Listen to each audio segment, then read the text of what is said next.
And now looking at Romans chapter 5, verse 10.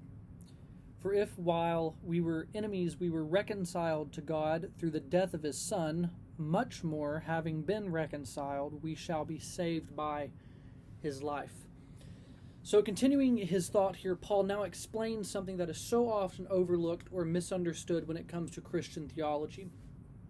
Christians in the West, at least here in America especially, tend to be somewhat obsessive over Christ's death, and the resurrection is sort of treated as an afterthought. What you will come to see the more that you study Paul's letters is that the resurrection of Christ is hugely important for not only Paul's theology, but to the biblical narrative in general. This doesn't downplay the significance of the crucifixion. Rather, it's a shift in emphasis. Look at what Paul says here.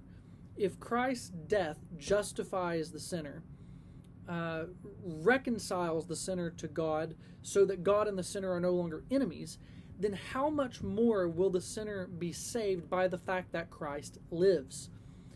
Key to Paul's theology is the recognition that without the resurrection, the believer has no hope.